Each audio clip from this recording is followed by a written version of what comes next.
Alléluia, alléluia. Je suis heureux de vous retrouver pour cette nouvelle émission de Comprendre pour mieux avancer, qui a pour thème l'arbre de vie. Dans cette émission, nous allons voir à quoi ressemble l'arbre de vie, mais plus à quoi l'arbre de vie ressemble dans notre vie. Nous avons pour habitude d'avancer, mais de ne pas véritablement comprendre la signification spirituelle des choses de Dieu dans notre vie, surtout à notre époque du 21e siècle. Nous avons besoin d'un réveil spirituel que l'Esprit Saint va nous apporter au travers de cette émission, comme dans d'autres que nous produisons. L'arbre de vie. Qu'est-ce que l'arbre de vie en fait réellement? Nous allons voir quelques versets dans cette émission où nous allons comprendre réellement qu'est-ce que l'arbre de vie et surtout dans notre vie concrètement d'aujourd'hui. Parce que nous égarons véritablement sans le savoir et sans véritablement comprendre vraiment le but de ce qu'est l'arbre de vie, mais aussi, surtout, ce qu'est ce fruit que nos parents, Adam et Ève, ont mangé et qu'est-ce que cela a véritablement produit, qu'est-ce que la parole de Dieu nous explique véritablement sur ce qu'a produit ce fruit-là dans leur vie, qui est plutôt un fruit spirituel, plutôt l'image de quelque chose de spirituel, et quelle en est la répercussion réellement dans notre vie d'aujourd'hui, surtout nous qui sommes chrétiens et qui n'en comprenons véritablement pas la portée dans notre relation avec notre Dieu. Le premier verset que l'on va voir se trouve dans Genèse chapitre 2, versets 16 à 17. Et l'Éternel Dieu ordonna à l'homme: mange librement les fruits de tous les arbres du jardin, sauf du fruit de l'arbre du choix entre le bien et le mal. De celui-là, n'en mange pas, car le jour où tu en mangeras, tu mourras. Nous pouvons déjà constater dans ce verset-là de Genèse chapitre 2, versets 16 à 17, que l'Éternel nous dit au verset 16, « Et l'Éternel Dieu ordonna à l'homme, mange librement des fruits de tous les arbres du jardin. » En fait, nous pouvons voir que, nous pouvons comprendre par ce verset que le Seigneur nous dit simplement, tes actions, en fait, nous pouvons comprendre par là que l'Éternel ordonna, mais mange librement les fruits de tous les arbres du jardin. En fait, agis, soit dans l'action. Il faut comprendre quelque chose. C'est comme si le Seigneur disait tout simplement, mange tous les fruits de tous les arbres. En fait, comprenez une chose, c'est que en ce temps-là, l'homme n'avait pas d'impureté. Ça veut dire que toutes ses actions n'avaient pas d'impureté. Tout ce qu'il pouvait produire, tout ce qu'il pouvait faire n'avait pas d'action, de conséquences dans sa vie parce que tout simplement, il n'y avait pas de péché. Toutes ses actions étaient pures. Mange librement les fruits de tous les arbres. Donc, tout ce que l'homme allait produire était bon. Tout ce que l'homme allait faire était bon. Amen. Sauf qu'il lui a dit, sauf du fruit de l'arbre du choix entre le bien et le mal.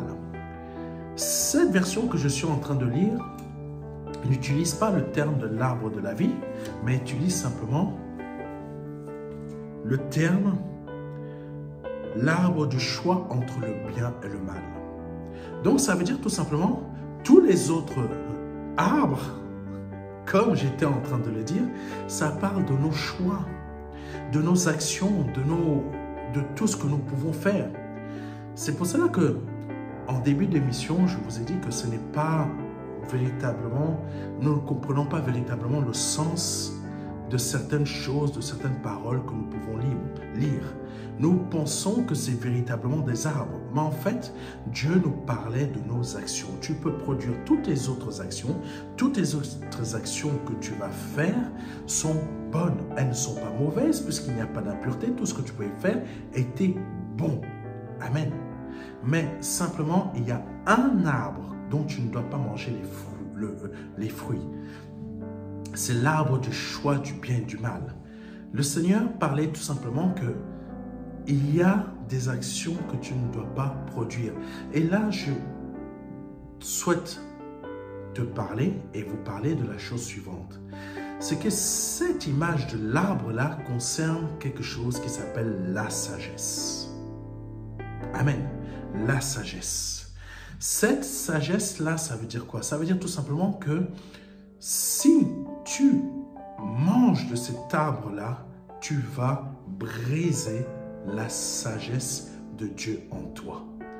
La sagesse de Dieu en toi, c'est quoi? Et la sagesse de Dieu dans Adam et Ève, c'était quoi?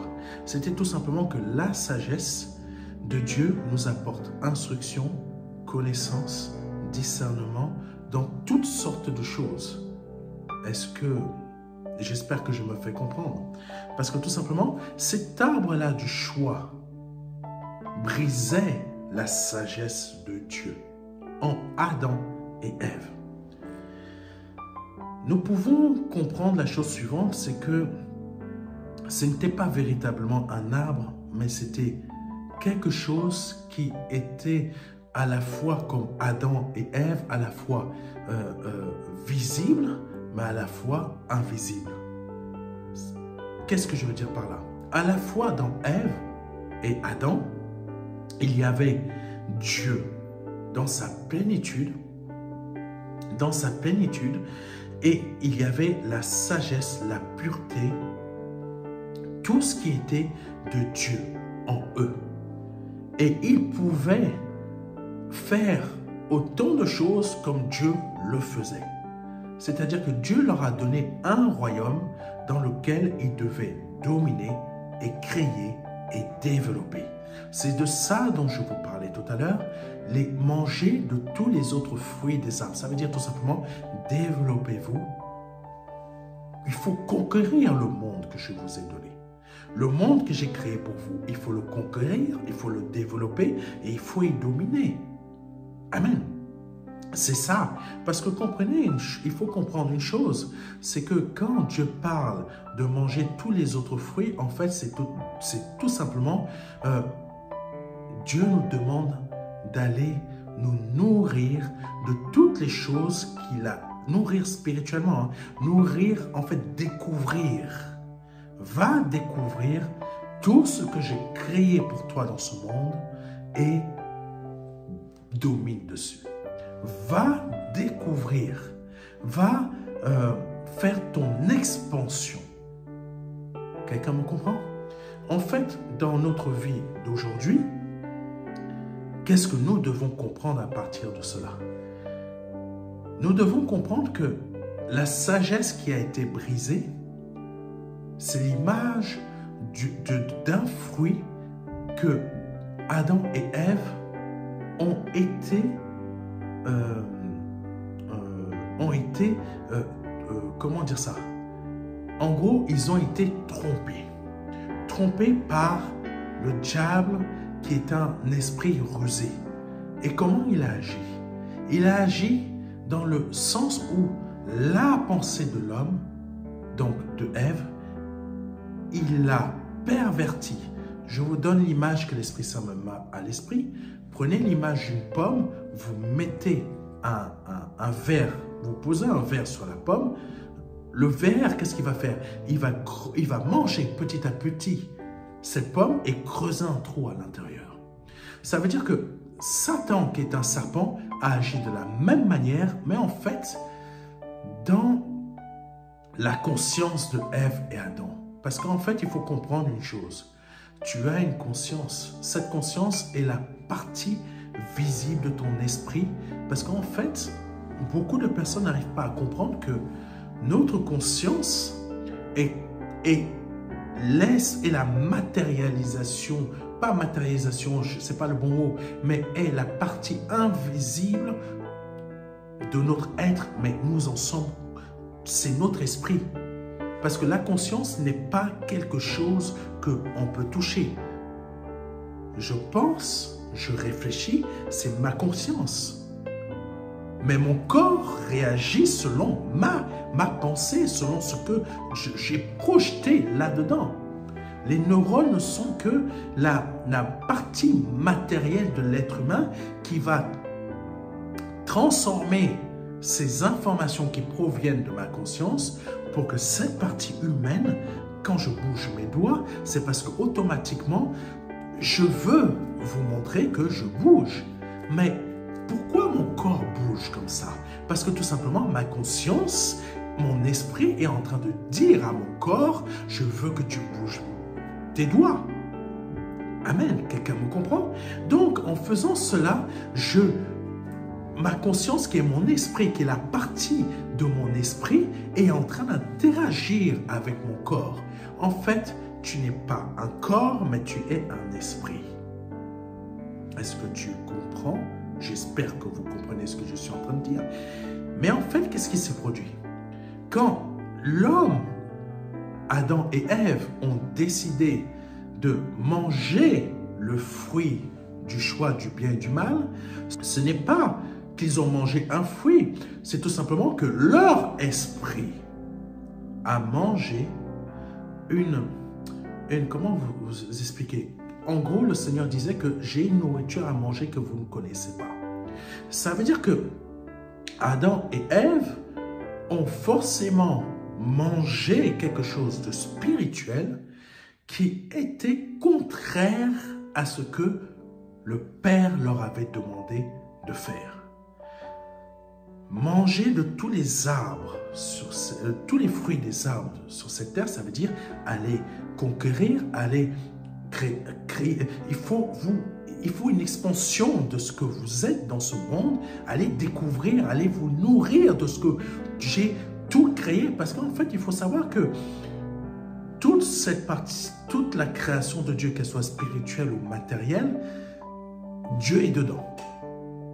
Dieu est dedans. Rien ne peut exister sans la volonté de Dieu et tout ce qui existe, existe par la volonté de Dieu.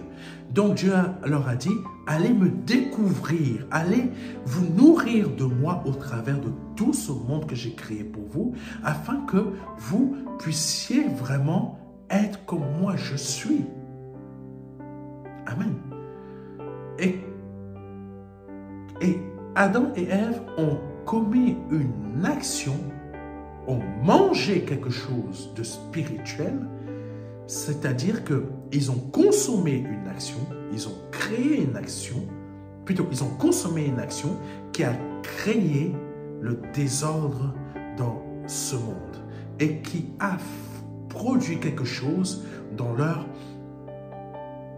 plutôt qui a créé une séparation entre leur conscience et leur corps. Leur conscience s'est séparée de la divinité de Dieu. Et leur conscience, quand elle s'est séparée de la divinité de Dieu, leur conscience est devenue morte. Ça veut dire que leur esprit est devenu mort. Et quand leur esprit est devenu mort, leur corps a pris le dessus. Parce que bien que l'esprit, plutôt je vais vous expliquer différemment, bien qu'un esprit peut être mort, le corps vit toujours. Mais tout être humain qui naît sur cette terre, l'esprit est déjà mort par défaut, mais le corps vit. Mais le corps vit pourquoi? Bien que l'esprit soit mort, le corps vit parce que l'esprit est dedans. Quand tu penses, quand tu agis, c'est ta conscience, ce n'est pas ton corps qui bouge par lui-même. Quand tu meurs, c'est parce que tout simplement, ton esprit qui est ta conscience, c'est le terme. Il faut comprendre ce que je suis en train de vous dire. À la fois, la conscience, elle englobe tout, tes pensées, tes réflexions, tout ce que tu souhaites faire, etc. Mais ton corps réagit par rapport à tes pensées qui ont déjà créé une action. Et Adam et Ève avaient consommé quelque chose de spirituel, c'est-à-dire ils ont produit une action, ils ont fait quelque chose dont ils se sont nourris spirituellement pour vouloir être des dieux au lieu qu'ils étaient déjà des dieux. Amen. Le diable, dans cette histoire, agit comme le ver de terre qui est venu corrompre la pomme. Maintenant, qu'est-ce que cela a à voir avec toi et comment tu peux le traduire dans cette époque, dans ce siècle-ci, dans cette génération dans laquelle tu vis? Comment tu peux traduire cela? C'est très simple. Et le Seigneur précise, mange librement des fruits de tous les arbres. Donc je vous ai expliqué, sauf du fruit de l'arbre entre le bien et le mal. De celui-là, n'en mange pas, car le jour où tu en mangeras, tu mourras. C'est exactement ce que je t'ai dit. Quand tu en mangeras, tu mourras. Ça veut dire tout simplement, tu seras séparé de la vie de Dieu. Maintenant que ton esprit est renouvelé et qu'il vit, qu'il est ressuscité, ton corps mourra toujours parce que tout simplement, ton corps est lié au péché. C'est-à-dire que ton corps tel qu'il est, il est obligé de mourir, mais ton esprit est obligé d'avoir un autre corps. Il n'est plus compatible avec ce corps-ci. Amen. Mon esprit, qui est divin, qui est l'Esprit de Dieu, n'est pas compatible avec ce corps-ci. Parce que ce corps-ci est maintenant, plutôt, il faut que tu comprennes quelque chose. C'est que quand Adam et Ève ont mangé le fruit, c'est-à-dire il y a eu une action spirituelle, il y a quelque chose qui s'est produit, qu'ils ont fait, qui les ont séparés du Père, donc de Yahvé, de Hachem, de Jésus-Christ. Ce qui a fait que le corps soit dans une séparation totale de l'esprit. Quand Jésus-Christ a été envoyé sur cette terre par le Père, Jésus n'est pas venu sauver un corps, mais il est venu sauver un esprit. C'est pour cela que ton corps restera toujours mortel, mais toi, Jésus l'a expliqué dans Job, tu peux faire tout ce que tu veux avec, quand il parlait à Satan, tu peux faire tout ce que tu veux avec son corps, mais surtout tu ne touches pas à son esprit. Jésus n'est pas venu sauver un corps, Jésus est venu sauver un esprit. Donc, c'est-à-dire qu'il est venu sauver ton esprit. Parce qu'il faut savoir la chose suivante, c'est que quand Dieu parlait avec Adam et Ève, il leur a créé une enveloppe, c'est-à-dire une maison pour abriter son esprit. Est-ce que tu me comprends? Quand il a soufflé dans le corps d'Adam, il a soufflé un esprit de vie, c'est-à-dire Dieu lui-même en lui. C'est pour cela qu'il est dit un peu plus tard que quand Dieu a dit mon esprit ne va pas demeurer toujours chez l'homme. Parce que tout simplement, l'homme était devenu un être animal. C'est-à-dire un être animal, ça veut dire quoi? Ça veut dire tout simplement, ce n'est plus l'esprit qui était en charge du corps, mais c'est le corps par lui-même qui commençait à fonctionner. Neurones, comme je te l'ai dit. Les neurones t'envoient des informations dans tout le corps. Et s'il y a un problème dans ton corps, les neurones peuvent fonctionner, mais il y a peut-être une panne sur ton bras et ton bras ne fonctionne plus. Les neurones envoient bien les informations au niveau de ton bras, mais ton bras ne marche plus parce que tout simplement, il y a eu une panne. Parfois, c'est même pas une panne, parfois c'est tout simplement une amputation. Et là, comment on appelle ça? membre fantôme. Ça veut dire tout simplement que tes neurones n'arrivent pas à comprendre que tu n'as plus de bras. Mais tes neurones envoient toujours l'information comme si ton bras allait bouger jusqu'à tes mains. Mais ça ne bouge pas et ton cerveau n'arrive pas à comprendre cela. C'est pour cela qu'on parle de membre fantôme. Parce que tes neurones pensent que tu as toujours un bras, mais dans les faits, tu n'en as pas un. Mais qu'est-ce qui est conscient que tu n'as pas un bras? Ce n'est pas ton corps, mais c'est ton esprit. Tu commences à comprendre? Donc, Adam et Ève ont été séparés de la vie de Dieu. Ils sont devenus animaux. C'est le corps maintenant qui avait pris le dessus. Continuons avec un autre verset où nous allons aller un peu plus loin. Proverbes chapitre 3, verset 13 à 20 dit ceci. Proverbes chapitre 3, verset 13 à 20 dit ceci. Heureux l'homme qui a trouvé la sagesse. Heureux celui qui est devenu raisonnable. Je vous ai parlé, je t'ai parlé tout à l'heure de sagesse. Tu vas comprendre l'arbre de vie, à quoi ça correspond dans ta vie aujourd'hui.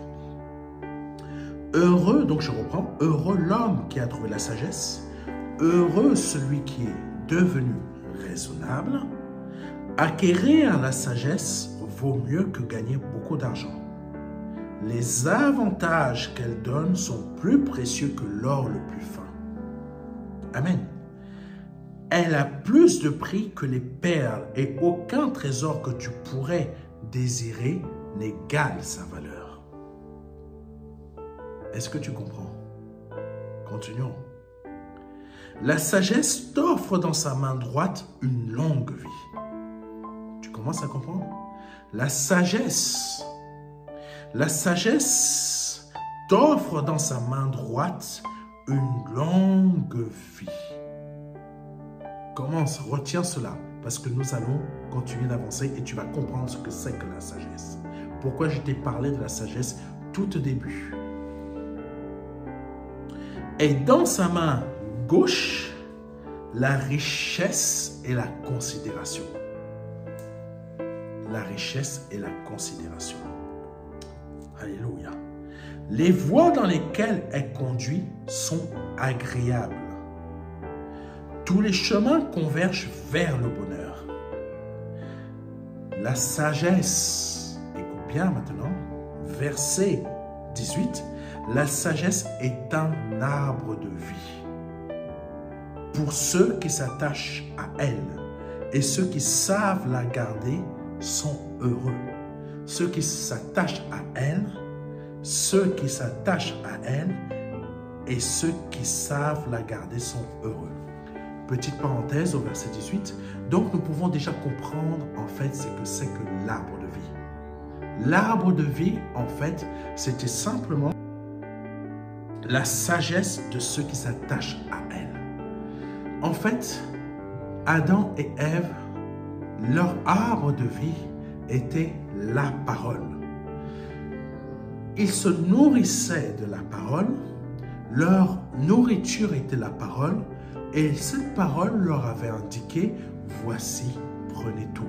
En fait, la parole leur emmenait à se nourrir de tout ce qu'ils allaient trouver, de ce que Dieu avait créé pour que l'homme domine sur tout ce qui existait. Amen. Adam et Ève se nourrissaient principalement de nourriture spirituelle. C'est-à-dire que de tout ce que... Comment vous expliquer ça?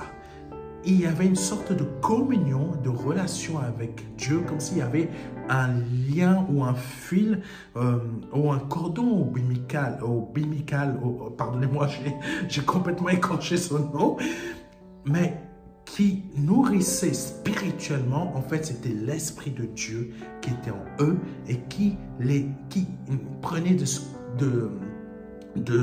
les choses du Père, de ce qui est du Père pour les nourrir leur esprit constamment. Amen. Et qui guidait leurs pas, mais pas que seulement guider leurs pas, mais qui vivaient en eux, en même temps que eux-mêmes ils étaient en esprit en train de découvrir toute la création de Dieu que Dieu avait créée pour eux, pour qu'ils en contrôlent et pour qu'ils gèrent. Est-ce que tu me comprends? Et là, la sagesse au verset 18 nous dit que la sagesse est un arbre de vie pour ceux qui s'attachent à elle. La parole, il faut comprendre la chose de ce qu'est la parole. La parole, ce n'est pas juste une parole, c'est bien plus que ça. En fait, la parole, je vais vous expliquer, c'est dans tout ce que tu vois autour de toi. Si toutes ces choses existent, si toutes ces choses, même si c'est l'homme, par exemple un placo, nous dans ce studio, nous avons des placos comme de partout qui représentent en fait les murs. Mais au-delà de ces murs, soit c'est des parpaings, soit c'est je ne sais pas quoi, mais il y a de l'isolation. Mais dans tout ce que ces choses que Dieu a créé, que l'homme a créé, parce que Dieu a permis que l'homme, tu commences à comprendre, puisse découvrir de nouvelles façons de se couvrir, de se protéger, de se garder des intempéries, du froid ou de la chaleur, ou avoir un endroit où pouvoir se garder. À l'époque, c'était des tentes pour les Juifs ou la grotte pour certaines personnes, ou pour d'autres à une certaine époque. Mais aujourd'hui, ce n'est plus des grottes, ce sont des maisons, ce sont des appartements, ce sont des choses. En fait, l'homme a continué, sans le savoir, à aller se nourrir de tous les autres arbres et fruits, sauf que maintenant, ils ne sont plus dans la sagesse. Tu comprends? Ils ne sont plus dans la sagesse. Ils sont dans la mort de leur esprit. Tu comprends?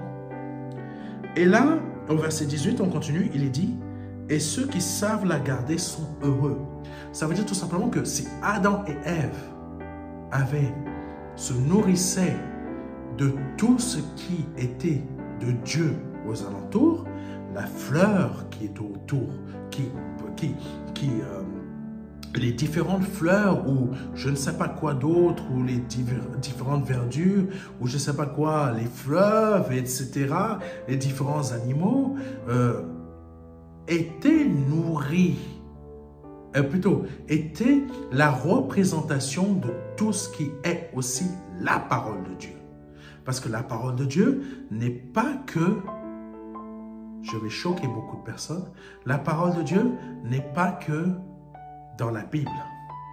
La parole de Dieu se trouve aussi dans toute la création que Dieu a créée. Parce que si la fleur vit que tu vois aujourd'hui, c'est grâce à Dieu. Si, je ne sais pas, ton chat vit, c'est grâce à Dieu. Est-ce que tu prends conscience que ton animal de compagnie, s'il vit, c'est parce que tout simplement, Dieu a créé toutes sortes de vie, mais pour que tu puisses dominer. Amen. Tu ne domines pas sur un lion, toi personnellement, parce que tu pourrais te faire manger par un lion. Mais il y a des dompteurs de lions. Le lion, pourquoi il ne les mange pas? Parce que tout simplement, il a dompté le lion. Il y a des dompteurs de crocodiles, il y a des dompteurs de requins, il y a toutes sortes, mais ce n'est pas forcément toi personnellement qui a dompté le lion, mais celui qui a dompté le lion, c'est qui? C'est un autre être humain. Cet autre être humain ne se rend pas forcément compte que Dieu lui a demandé de manger tous les fruits de tous les arbres, c'est-à-dire va, avance, il faut que tu grandisses. Et l'homme, c'est ça qu'il a fait. Il a grandi, il s'est développé, il a créé toutes sortes d'intelligence artificielle, toutes sortes de produits informatiques, il a développé la voiture, il a développé le moyen de voyager, il est passé des moyens de locomotion qui étaient les pieds à des voitures plus puissantes, etc. Et ce n'est pas terminé. L'homme va continuer à évoluer, mais son esprit sera toujours mort. C'est pour cela que tout ce qui produit va toujours être détruit par la corrosion, par comment dire ça, par forcément le temps, par toutes sortes de choses, la rouille, etc., connaître des pannes, etc. Parce que tout simplement, l'Esprit de Dieu n'habite plus en lui. Et donc, quand on continue au verset 19, c'est dit ceci. C'est avec la sagesse que l'Éternel a fondé la terre. Donc, l'arbre de la vie, dans les faits, c'est la sagesse. Et quand Adam et Ève ont mangé, c'est-à-dire qu'ils ont consommé un autre fruit.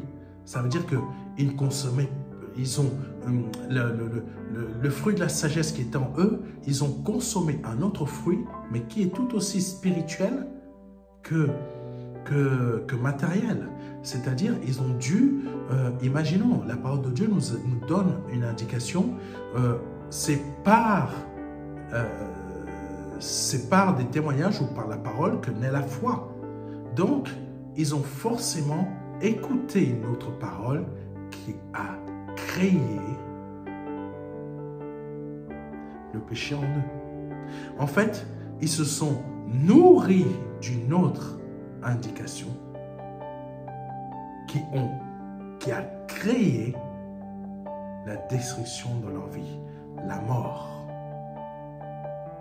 Amen. Là, on parle de Satan. Là, on parle de Satan. Satan n'était pas qu'un serpent. Satan a été aussi le fruit qui a gangréné Adam et Ève. Est-ce que tu comprends?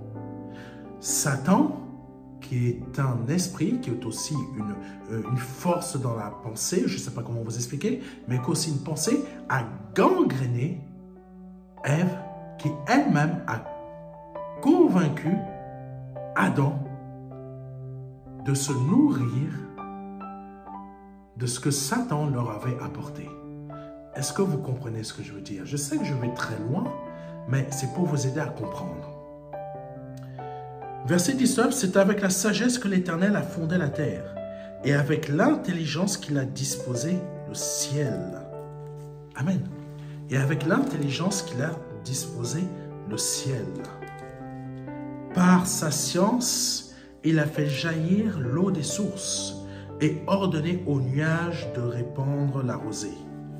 Et quand Dieu a demandé à Adam et Ève d'aller se nourrir et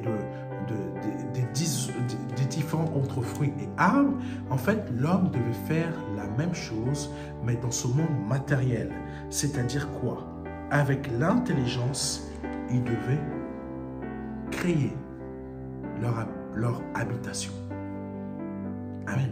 Avec l'intelligence, ils auraient dû créer leur habitation.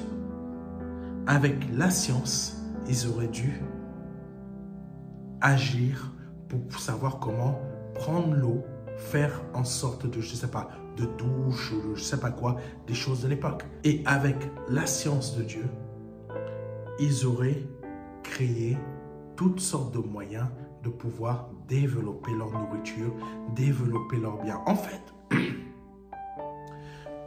fait, qu'est-ce que cela veut dire tout simplement? Tout ce que tu vois l'homme créer avec l'intelligence, la science, c'est tout ce que l'homme, au temps d'Adam, sans s'être nourri de ce fameux fruit dont j'ai parlé tout à l'heure, aurait dû faire, mais avec l'intelligence de Dieu. Parce que tout ce que tu vois aujourd'hui, l'homme aurait pu le concevoir et même mieux encore, avec l'Esprit de Dieu. Tu comprends? Donc, dans ta vie aujourd'hui, l'arbre de vie est lié à la sagesse, dans le fait où ta vie vient du fait que la crainte de l'Éternel, c'est quoi? C'est que tu es conscient que l'Éternel existe, tu es conscient qu'il y a des choses qui se passent, tu es conscient que ton corps n'agit pas, il y a quelque chose qui ne va pas, il y a quelque chose qui manque à l'appel.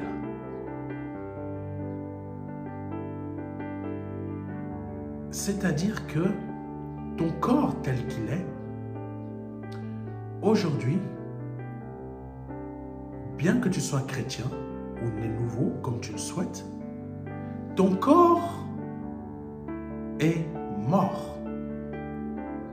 Mais la seule partie vivante de chez toi, c'est si tu es né nouveau, que tu marches dans le Seigneur, c'est ton esprit qui est ton esprit, oui, ton esprit, mais qui est matérialisé. Quand je dis matérialisé, comprends-moi bien, tu ne peux pas le toucher, par l'aspect de ta conscience. Quand tu parles en toi-même, par exemple, je ne sais pas comment tu t'appelles, mais moi en moi-même, je me dis, je suis Serge. Mais toi en toi-même, tu te dis quoi? Je ne sais pas, tu te dis, je suis Alphonse, je suis Chloé, je ne sais pas, tu te dis ton prénom. Sache une chose, ce ne sont pas tes neurones qui se disent ça. Je te montre que c'est ton esprit. Donc, qu'est-ce qui se passe? Qu'est-ce qui se produit? C'est simplement que là, tu prends conscience que ton corps n'est pas qu'un corps, mais ta conscience ne se trouve pas dans tes neurones, ta conscience ne se trouve pas dans une partie du globe, parce que les scientifiques disent que la conscience, non, la conscience ne se trouve pas, tu ne peux pas la matérialiser. La conscience est la partie de ton esprit, mais ton corps reste animal. Donc, quand tu marches avec Dieu, tu ne marches pas avec Dieu avec ton corps, mais tu marches avec Dieu avec ton esprit. Ça veut dire que ton esprit est à nouveau connecté avec Dieu. Donc, ta conscience est à nouveau connectée avec Dieu par Jésus-Christ qui t'a libéré du péché. Parce que le sang de Jésus a fait bien plus que te donner la vie, mais t'a libéré de cette mort qui régnait dans ton esprit. Ça veut dire qu'aujourd'hui, avec ta conscience, tu es ta conscience. Quand je dis ta conscience, je parle de ta réflexion, de ta pensée, et de ton intelligence qui conduisent toutes tes actions. Donc aujourd'hui, tu es à nouveau connecté et en relation avec Yahvé, Hachem, le Seigneur de l'univers, le Seigneur Jésus-Christ, le Père, donc Dieu. Quand je dis Yahvé, c'est Dieu. Quand je dis Hachem, wow, c'est des mots très puissants, mais qui représentent Dieu. Ça veut dire que tu as à nouveau te reconnecter, mais par l'Esprit de Dieu qui est en toi. C'est-à-dire que ton esprit n'est plus l'esprit mort qu'il était, mais maintenant, c'est un esprit de la nature même de Dieu, dans lequel l'Esprit de Dieu lui-même habite pour créer cette vie dans ton esprit. Et c'est là que, dans ta marche chrétienne, tu dois maintenant réapprendre, écoute-moi bien, réapprendre à marcher comme Adam marchait tout au départ, comme Ève marchait tout au départ avant de sombrer. C'est-à-dire que maintenant, tu réapprends, mais dans ce réapprentissage, je ne sais pas si ça existe, tu es obligé maintenant de dominer sur ce corps. Ce corps qui appartient à l'animal, qui va te livrer une guerre, qui va livrer une guerre sans merci à ton esprit, qui est maintenant reconnecté à l'arbre de vie, donc la sagesse de Dieu. Je n'ai pas le temps de te développer aujourd'hui ce que c'est que la sagesse de Dieu, mais ce n'est pas la sagesse des hommes, ça n'a rien à voir. C'est quelque chose qui est totalement différent. Quand je te dis totalement différent, ça n'a rien à voir. Tu es reconnecté à cet arbre de vie qu'est la sagesse. Mais à nouveau ton esprit vit, mais d'une autre nature, d'une nature divine. Et cet esprit attend maintenant d'être transféré dans un corps qui n'est plus mortel, mais immortel. Tu me comprends? Ta conscience ne pourra jamais être transférée dans un robot, puisque ta conscience, si ton esprit est né de nouveau, il est codé pour, si je peux m'exprimer ainsi, il est codé pour être transféré dans un autre corps, mais divin, d'une autre nature, pas dans une machine créée par un être de péché. Est-ce que tu me comprends? Donc maintenant, tu es obligé de réapprendre à marcher en nouveauté de vie. C'est ce que la parole de Dieu dit. C'est dans une nouvelle vie, tu es obligé de réapprendre à marcher, mais cette fois-ci en tant qu'être de nature divine. Et ton corps, qui est l'autre partie de ton être, en fait, ton corps, lui, il est la partie de ton être qui est sous la, comment on appelle ça, je pourrais vous dire ça, qui est sous la, je vous dis, comme ça me vient, sous la nourriture du fruit du péché. C'est-à-dire que ton corps va tout le temps se nourrir de l'aspect du fruit de ce qui a séparé Adam et Ève de la nature même de Dieu. Ton corps, donc cet arbre, ce fruit de cet arbre, en fait, ton corps va tout le temps se nourrir. Voilà, toujours combattre Dieu dans ta représentation de ta nature divine, qui est l'arbre de vie, qui est la sagesse. C'est comme si tu pouvais dire que le fruit du péché, le fruit interdit, était l'orgueil. Quelqu'un me comprend? Était l'orgueil.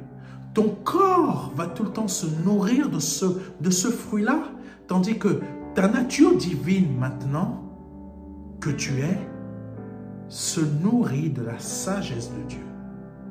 C'est pour cela que, en tant qu'être nouvellement créé, tu dois réapprendre à dominer sur ton corps, reprendre en gros la domination de ton corps pour faire taire le diable qui est en toi. C'est une pensée forte, c'est une parole forte.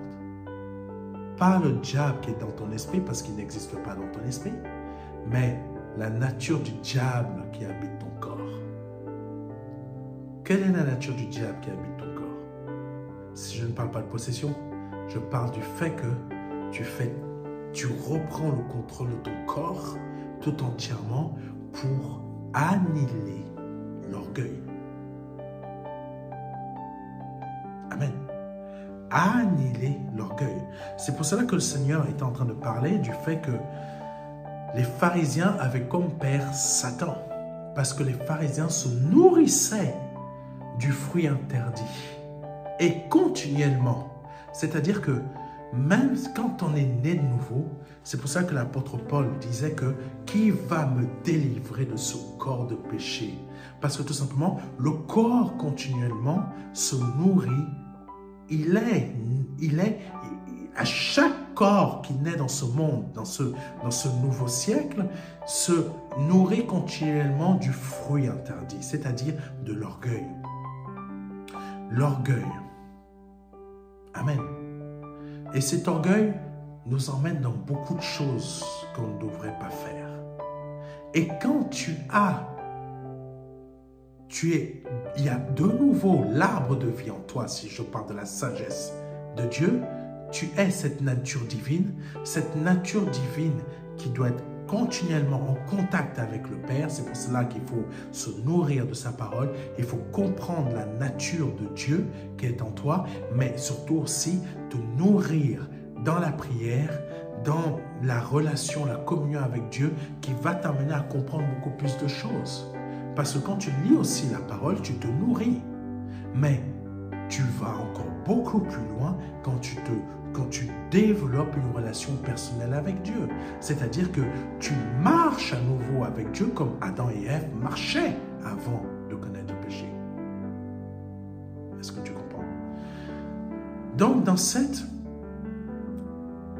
ce corps que tu vis, que ton esprit est, l'orgueil veut t'emmener toujours à consommer régulièrement ce fruit qu'il est. Recherche de biens matériels, c'est de l'orgueil. Recherche par exemple, quand tu vois ton frère à l'église, tu te sens, oh, moi je suis grand, Mais tout cela provient de quoi? D'un fruit. Et ce fruit a donné d'autres variantes. Mais ça vient d'un fruit en premier, l'orgueil. Et c'est là que la sagesse, qui est l'arbre de vie en toi, tu dois dominer et annihiler ton corps, qui est, quand je dis annihiler ton corps, ne va pas le détruire. Je parle en fait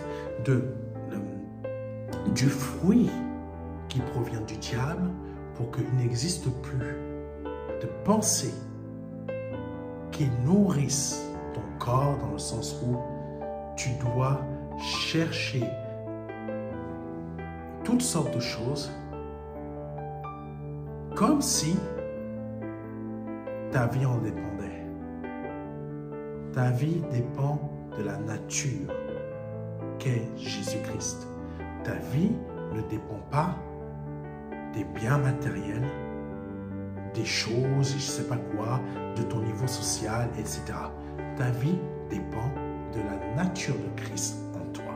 C'est pour cela que quand la parole dit ceci, il faut que Christ grandisse et que moi je diminue, ça parle tout simplement du fait que l'arbre de vie en toi, qui a des racines, doit non seulement grandir, mais à la fois produire d'autres racines plus profondes.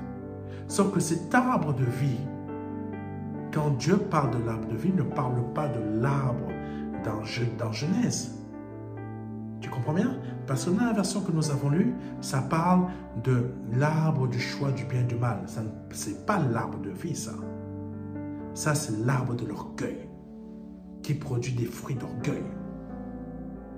Donc, Ève et Adam se sont nourris. Et aujourd'hui, Dieu veut que tu te nourrisses constamment de l'arbre de vie qui est la sagesse, mais que tu développes en toi ta nature divine qui provient de Christ. J'espère que tu comprends. Continuons au verset et on va terminer avec ça. Apocalypse, chapitre 22, verset 19. Je reprends. Apocalypse, chapitre 22, verset 19. Si quelqu'un retranche quelque chose des paroles prophétiques de ce livre, Dieu lui ôtera tout droit à l'arbre de vie et à la ville sainte décrite dans ce livre. Reprenons. Si quelqu'un retranche quelque chose des paroles prophétiques de ce livre, Dieu lui ôtera tout droit à l'arbre de vie et à la ville sainte décrite dans ce livre. Nous revenons au même principe que l'image du jardin d'Éden et du fruit. On revient au même principe. Dieu nous rappelle que si on remange à nouveau là, le fruit de l'orgueil, Dieu va nous retrancher. Ça veut dire que si, à nouveau, on remange le fruit de l'orgueil, ça veut dire que on remange quelque chose, une parole qu'on n'aurait pas dû manger, c'est-à-dire quelque chose de spirituel. On l'a reçu, on l'a acquis, maintenant on vit avec cette parole. Tu ne te rends pas compte, toi tu ne le vois pas, mais spirituellement, cette autre parole t'a retranché à nouveau, t'a encore séparé de Dieu.